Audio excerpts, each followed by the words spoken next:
Good evening, student. Welcome to our channel Wi-Fi Study with Nandini. बच्चों, class 11th की history में हम chapter 3 कर चुके थे। चैप्टर 4 इस्लाम का उदय और विस्तार, ये चैप्टर हम कर रहे थे, जिस पर एक वीडियो मैंने अपलोड कर दी है। इसका फर्स्ट पार्ट, सेकंड पार्ट मैं आज लेकर आई हूँ। चलिए आइए मिलकर हम इस चैप्टर के बारे में पढ़ते हैं। देखो, इस लेसन में जिन चीजों के बारे में हम बात करेंगे वो इस्लाम का उदय, मुस्लिम समाज, अरबी समाज, पैगंबर मोहम्मद, खिलाफत क्या था, खिलाफत के बाद के जो वंश थे वो कौन कौन से वंश आए, वहां का शहरीकरण कैसा था, व्यापार कैसा था, कौन से साहित्य थे, वास्तुकला कैसी थी, इसके बारे में हम इस वीडियो में अध्ययन करेंगे। तो चलिए अब हम स्टार्ट करते हैं बेटा। देखो, सबसे पहले क्या हुआ कि जब खिलाफत का अंत हो गया, यानी जो खलीफाओं के द्वारा चलाया गया इस्लाम का प्रचार प्रसार था और जो भी काम था, वो 4 खलीफा थे हमारे, ठीक है। अबू बकर, उमर और उसके बाद उस्मान और सबसे लास्ट में अली। तो अली की हत्या के बाद में जो खलीफा के द्वारा किया गया काम था या जो खिलाफत संस्थान थी वो समाप्त हो गई। और उसके बाद में जिस व्यक्ति ने अपने आप को खलीफा नियुक्त किया उसका नाम था मुआविया। क्या नाम था बेटा? मुआविया। मुआविया ने अपने को 661 ईस्वी में क्या कहा कि वो खलीफा है, ठीक है। और इस मुआविया के द्वारा ही उमय्यद वंश की स्थापना हुई, जिसका जो टाइम पीरियड है वो 750 तक चला। यानी देखो इसका टाइम पीरियड कितना लंबा है। 661 में इसने अपने आप को खलीफा नियुक्त किया और इसके बाद से ही 750 तक इसने शासन करा। और 750 तक के शासन काल का जो टाइम पीरियड है वो कितना लंबा दिख रहा है आपको। अब यहाँ पर जो सबसे पहले तो ये जानने की बात है कि यहाँ पर जो इस्लाम जगत का जो शासन था अब वो वंशगत हो गया, यानी वंशानुगत हो गया, वंश के आधार पर हो गया। मतलब कि अगर उस किसी का पापा राजा, जो पिताजी थे वो राजा थे, तो उसका बेटा भी अपने आप राजा हो जाएगा। ये वाली जो प्रक्रिया थी वो प्रारंभ हो गई थी और इस तरीके से वंशानुगत जो उत्तराधिकारी परंपरा थी वो प्रारंभ हो गई थी। यहाँ पर जो प्रशासन का काम था, यानी जो कार्यालयी जो काम किया जाता था, ऑफिशियल जो वर्क किया जाता था, उसकी जो लैंग्वेज थी वो कौन सी लैंग्वेज थी? अरबी लैंग्वेज थी। उमय्यद वंश की जो राजधानी है वो क्या है?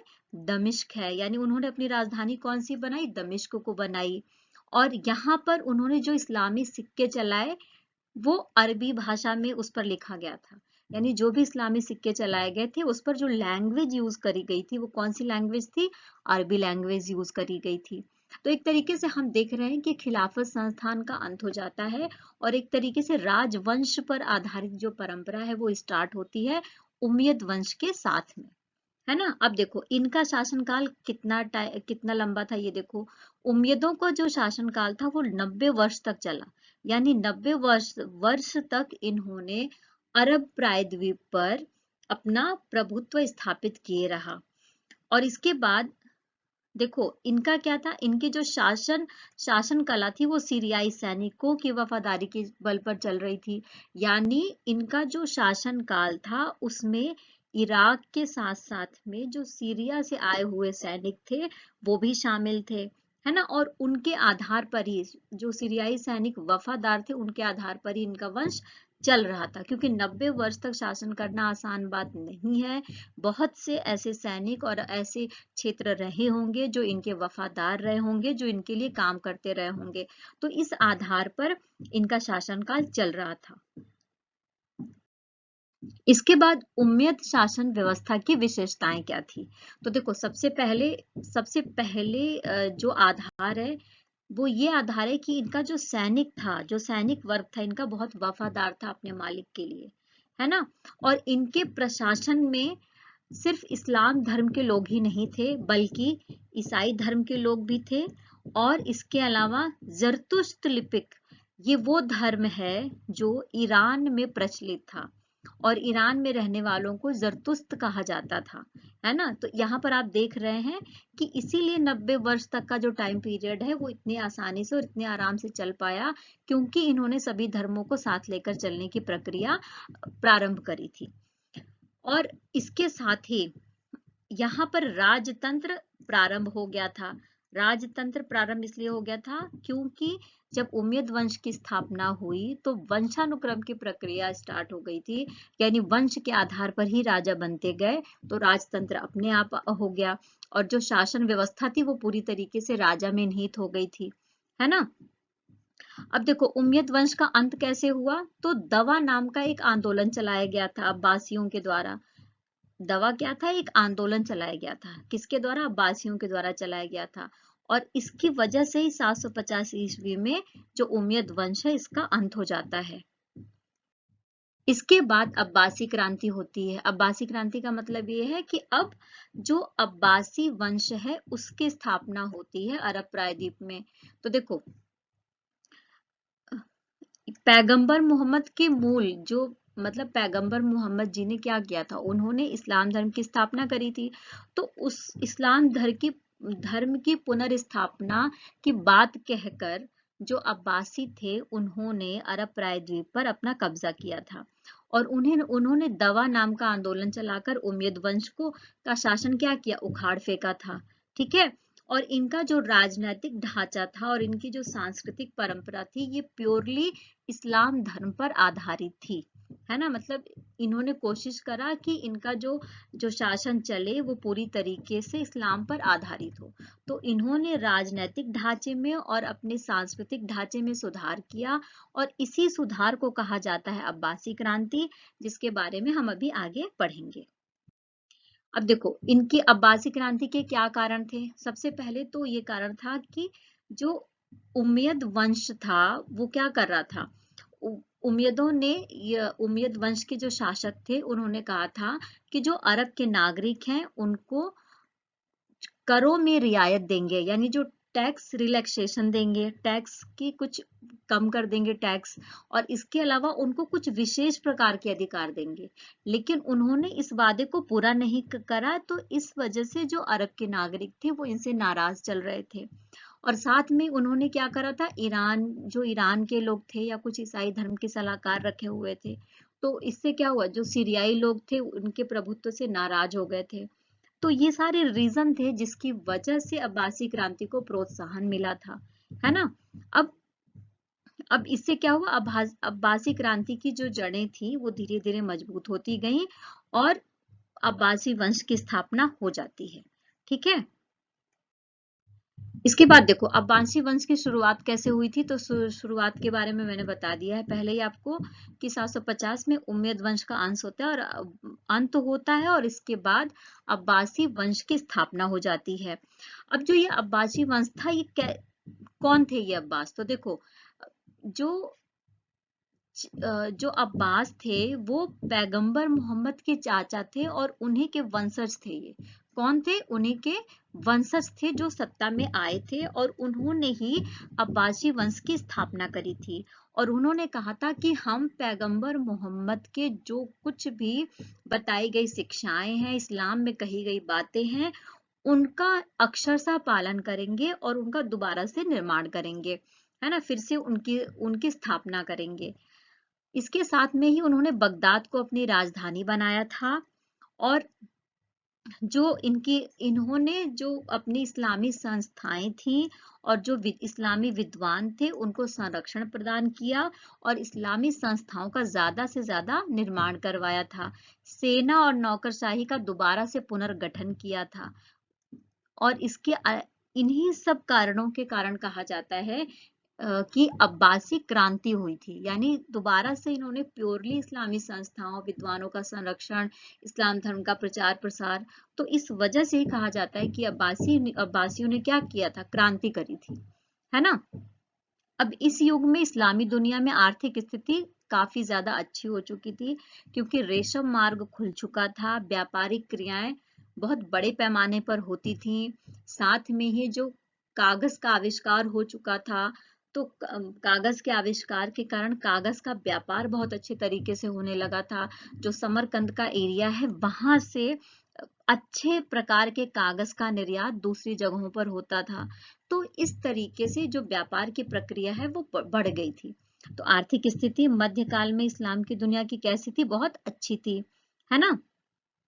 अब देखो अब्बासियों के अंतर्गत क्या हुआ था कि अरबों के प्रभाव में गिरावट आई, जबकि ईरानी संस्कृति का महत्व क्या हो गया था? बढ़ गया था। अब इसके बाद जो अब्बासी वंश था उसकी क्या क्या विशेषताएं थी, या उसका जो शासन काल रहा है उसमें कौन कौन सा काम किया गया, तो इसके ऊपर जब बात करेंगे तो हम देखेंगे कि देखो सबसे पहले ईरानी संस्कृति का महत्व बढ़ जाता है और अब्बासी शासन के अंतर्गत अरबों के प्रभाव में क्या होता है, धीरे धीरे गिरावट आने लगती है। इन्होंने जो अपनी राजधानी बनाई, जो प्रशासनिक राजधानी बनाई, वो किसे बनाई थी? बगदाद को बनाई थी। ठीक है। इसके अलावा इन्होंने कहा कि खिलाफत की जो धार्मिक स्थिति और कार्यों को ये मजबूत करेंगे, यानी जो खलीफा काम करते थे और जो कुछ भी इस्लामी संस्थाओं और विद्वानों का संरक्षण करने का काम वो करते थे, वो सारा काम ये करेंगे, है ना। और इन्होंने भी उम्मयदों की तरह राजतंत्र को ही जारी रखा, यानी ये भी राजतंत्र की जो प्रक्रिया थी उसी को अपनाए हुए थे और उसी के आधार पर आगे बढ़ रहे थे। अब हम यहाँ देखेंगे कि अब्बासी जो राज्य था उसका अंत कैसे हुआ। तो देखो धीरे धीरे 9वीं शताब्दी में आते आते इसकी जो जड़ें थी वो कमजोर होती गई और इसकी वजह से जो दूसरी सल्तनतें थी वो धीरे धीरे उभर कर सामने आने लगी। राज्य में जो ये इसकी जड़ें जो कमजोर हुई उसके पीछे का कारण क्या था?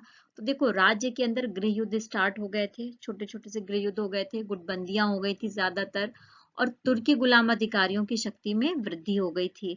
यही वजह है, यही वजह है कि तुर्की, जिसको टर्की भी कहते हैं, उसकी सल्तनत का उदय होता है और जिसकी स्थापना किसने करी थी? अल्पतगिन ने करी थी। यानी तुर्की सल्तनत की स्थापना करने वाले व्यक्ति का नाम क्या है? तो उसका नाम है अल्पतगिन। ठीक है। तो इस तरीके से जो अब्बासी राज्य था उसका अंत होता है। अब यहाँ पर देखो धर्म युद्ध के बारे में बात करेंगे। ठीक है। धर्म युद्ध हुआ था, किसके किसके बीच हुआ था? पहले तो ये बता दें कि धर्म युद्ध हुआ था ईसाई जगत और इस्लामी जगत के बीच में।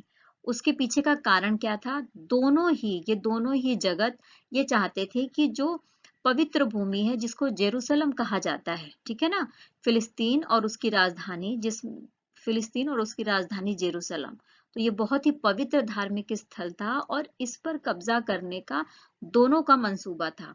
यानी ईसाई भी चाहते थे और मुस्लिम भी चाहते थे। तो बस इसी भूमि पर कब्जा करने के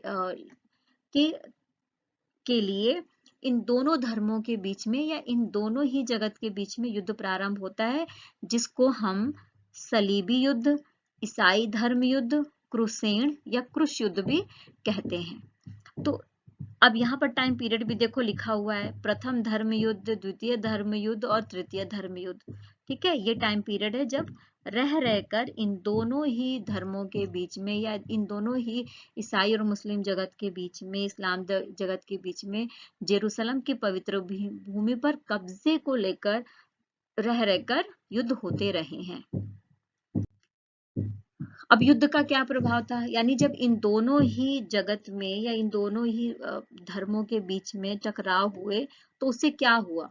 देखो सबसे पहला जो प्रभाव था वो मुस्लिम राज्यों में ईसाई प्रजाजनों की तरफ कठोर रुख।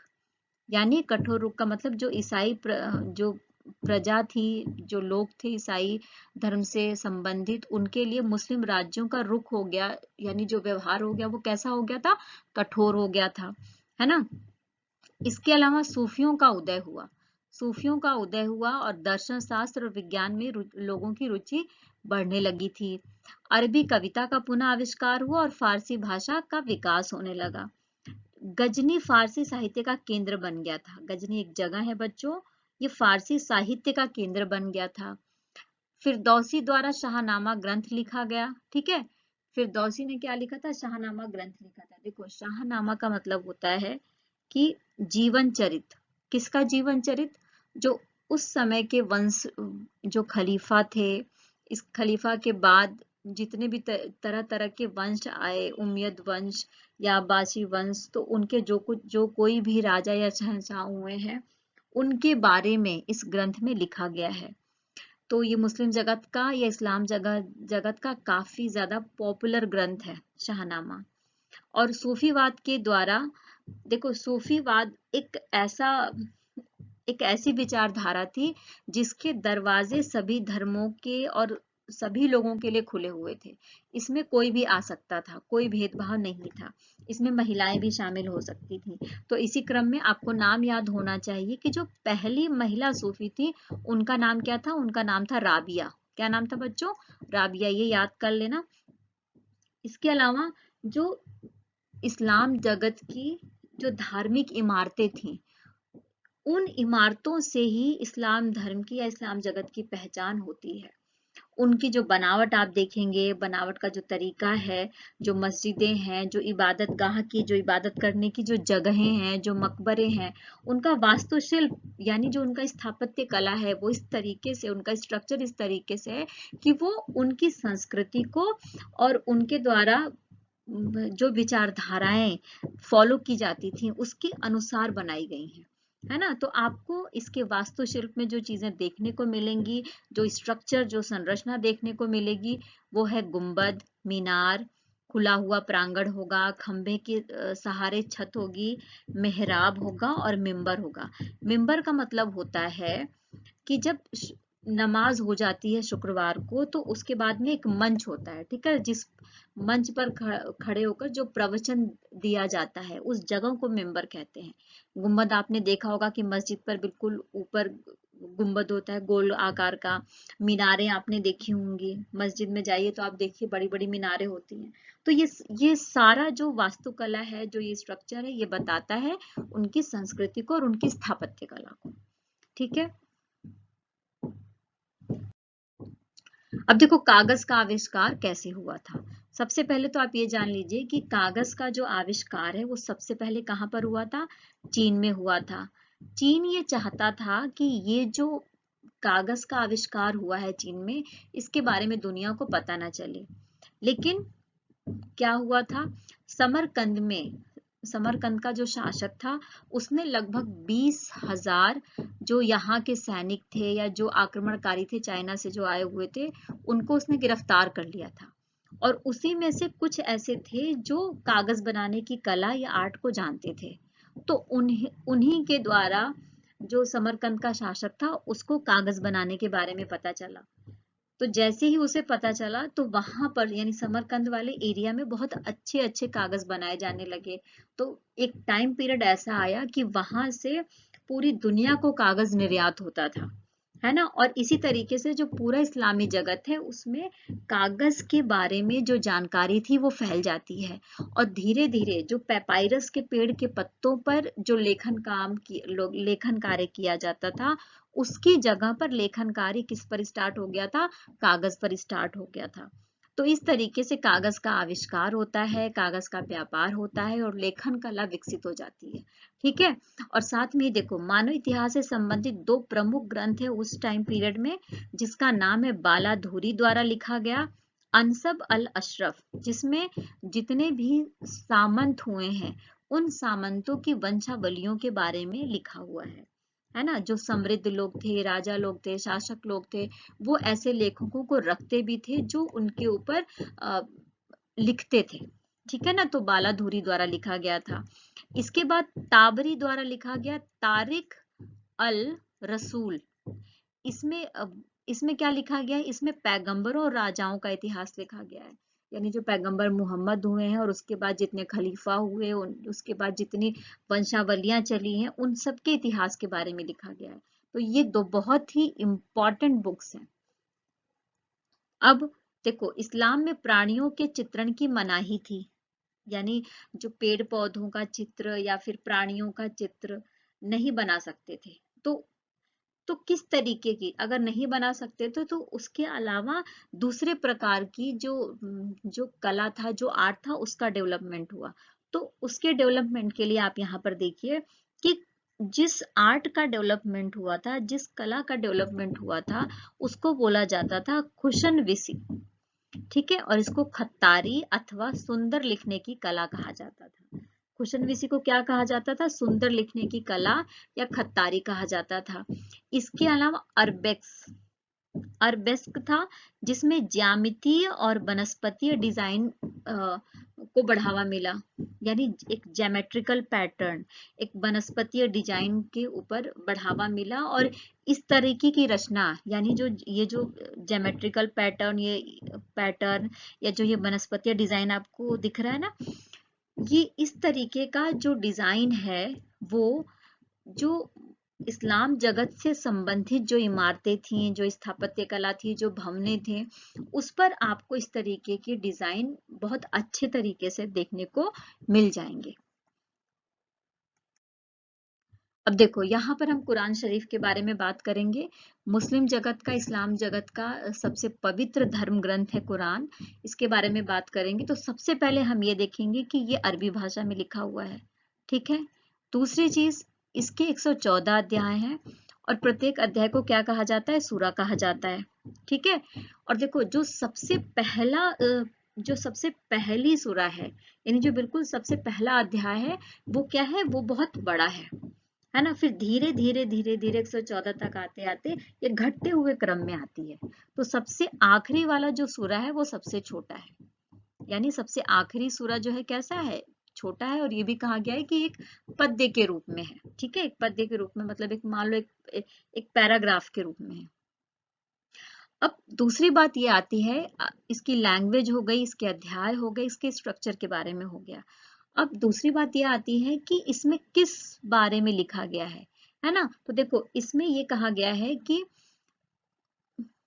पैगंबर मोहम्मद को खुदा से जो कुछ भी संदेश मिला था, जो कुछ भी संदेश या रहस्य उद्घाटन मिला था, उसके बारे में इस बुक में लिखा गया है ना। और इसके अब इस बुक के ऊपर, इस बुक की व्याख्या करी गई है, इसके जो रहस्य थे उसको लिखा गया है। और इसका जो टाइम पीरियड बताया गया है वो 650 में बताया गया है। हमारे पास मतलब इतिहासकारों के पास या अभी जो उपलब्ध कुरान है वो कितनी शताब्दी पुराना है? वो 9वीं शताब्दी पुराना है, ठीक है। अब इसमें क्या किया गया है? देखो जो ओरिजिनल कुरान है उसकी लैंग्वेज, उसकी जो उसकी जो भाषा है उसको समझना कठिन है, ठीक है। तो उसके पद्य को, यानी उसके पैराग्राफ्स को, उसमें लिखी गई बातों को जो मुस्लिम विद्वान हैं उन्होंने उसके ऊपर टीकाएं लिखी हैं, यानी उसको उसकी व्याख्या करके लिखा है, जिसे आम जनता को पढ़ने लिखने में आसानी हो। तो वो कहाँ से लिया गया है, वो बातें कहाँ से ली गई हैं? तो ये कहा जाता है कि पैगंबर मोहम्मद के वचन थे और वचनों के उनके अभिलेख हैं, यानी उन्होंने जो कुछ भी कहा वो बातें कहीं लिखी हुई हैं और उसी बातों के आधार पर उन्होंने कुरान में लिखी हुई बातों को व्याख्या करके लिखा है, जिसको क्या कहा जाता है? हदीस कहा जाता है या हदीस कहा जाता है, ठीक है। इसके बाद अब यहाँ की अर्थव्यवस्था कैसी थी? तो देखो सबसे पहले तो यहाँ पर कृषि की व्यवस्था थी, सिंचाई के लिए नहरें भी थी, बांधों का निर्माण भी किया जाता था। उद्योग काफी विस्तृत थे, उद्योग थे और इनका विकास धीरे धीरे हो रहा था, यानी इंडस्ट्रीज लग रही थी धीरे धीरे। शहरीकरण की प्रक्रिया तेज थी, शहर बस रहे थे, गांव के साथ साथ में शहर भी बस रहे थे। साख पत्र या अरबी में शक जिसको कहा जाता है, साख पत्र का मतलब होता है चेक, ठीक है। और हुंडियों या सुफ्तजा, हुंडियों का मतलब होता है कि बिल ऑफ एक्सचेंज, यानी कि पैसा न ले जाकर क्या ले जाएं? हुंडी ले जाएं। तो इस हुंडियों के माध्यम से व्यापार काम हो जाता था, व्यापारिक यात्राएं होने लगी थी, रेशम मार्ग खुल गया था। और मैंने आपको बताया था कि कागज का व्यापार बहुत बड़े पैमाने पर समरकंद से स्टार्ट हो गया था। कागज बनाने की कला इनको आ गई थी, तो जिससे लेखन की जो प्रणाली है, लेखन की क्रियाएं तेजी से होने लगी थी। 4 कानून बनाए गए थे, ठीक है। कानून के लिए 4 शाखाएं थी, जिसको मजहब, इन शाखाओं को क्या कहा? मजहब कहा गया। और इनका नाम क्या था? मलिकी, हनफी, शफी और हनबली इनका नाम था। और प्रत्येक का नाम किसी विधिवेत्ता यानी फकीह पर था। विधिवेत्ता का मतलब क्या होता है? विधिवेत्ता का मतलब होता है जो कानून का जानकार होता है, जो कानून की व्याख्या करता है, जो कानून को लिखता है। तो ऐसे 4 विधिवेत्ता थे जिनके द्वारा जो ये बातें थी ये लिखी गई, कानून लिखे गए और इनकी 4 शाखाएं थी और इन शाखाओं को मजहब कहा गया। अब देखो मध्यकालीन इस्लामी जगत में शहरीकरण यानी जब शहर बने थे तो इसकी क्या विशेषताएं थी, है ना। तो शहरों की कुछ विशेषताएं रही होंगी। तो सबसे पहले शहरों की संख्या में वृद्धि हुई। इस्लामी सभ्यता का प्रचार प्रसार तेजी से हो रहा था क्योंकि इसको मानने वाले लोगों की संख्या ज्यादा हो गई थी। जो इनका उद्देश्य था वो क्या था, वो एक फौजी शहर बनाना चाहते थे। फौजी शहर बनाना चाहते थे, इसका मतलब कि जहां पर सैनिकों की संख्या कैसी होनी चाहिए, ज्यादा होनी चाहिए। तो इस अरब सैनिकों को, जिसको जुंड कहा जाता था, उनको बसाया गया। कहाँ पर बसाया गया? कुफा, बसरा, फुस्तात, काहिरा, बगदाद, समरकंद जैसे जगहों पर बसाया गया इन्हें। अब यहाँ पर खाद्यान्न उत्पादन और उद्योगों को बढ़ावा मिला। खाद्यान्न उत्पादन मतलब कि जो अनाज का उत्पादन था वो ज्यादा से ज्यादा किया गया और उद्योगों की जो संख्या थी उसका विस्तार था वो भी बढ़ाया गया था। इनके जो भवन निर्माण थे उसमें एक मस्जिद थी जिसको बोला जाता था मस्जिद अल जामी। ये मस्जिद वो थी जहां पर सामूहिक रूप से नमाज की क्रिया की जाती थी और ये मस्जिद इतनी बड़ी थी कि पूरे दूर से ही दिखती थी। ठीक है। और इस मस्जिद के ही किनारे केंद्रीय मंडियां लगती थी जिसको सुक कहा जाता था। इन केंद्रीय मंडियों में क्या होता था?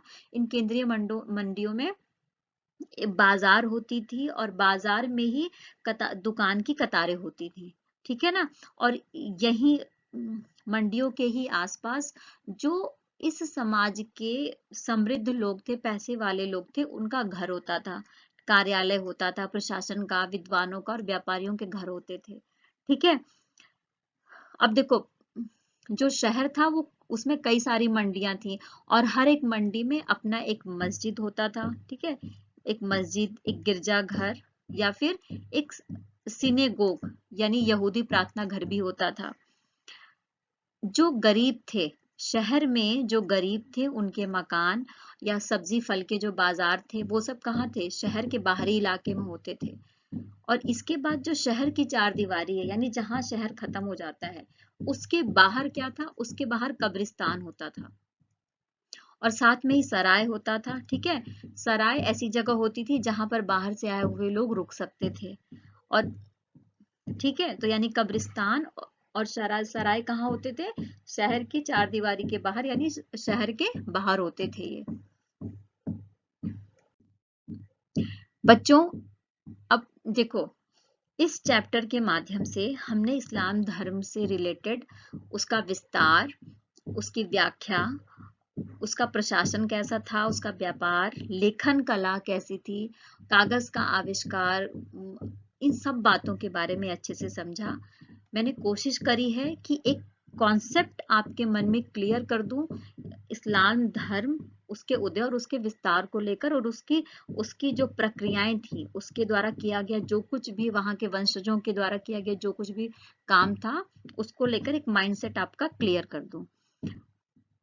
आई होप कि मेरे द्वारा प्रस्तुत किया जो कंटेंट है आपको अच्छे से समझ में आया होगा। इस चैनल को ज्यादा से ज्यादा लोगों तक आप शेयर करिए, इस चैनल को सब्सक्राइब करिए, लाइक करिए और उन लोगों तक पहुंचाइए जिनको इस कंटेंट की और ज़रूरत है, जो तैयारी कर रहे हैं, पढ़ रहे हैं या क्लास 11th में है। आपने अभी तक बहुत प्यार दिया है। इस प्यार के लिए, आपके साथ के लिए बहुत बहुत धन्यवाद। Thank you.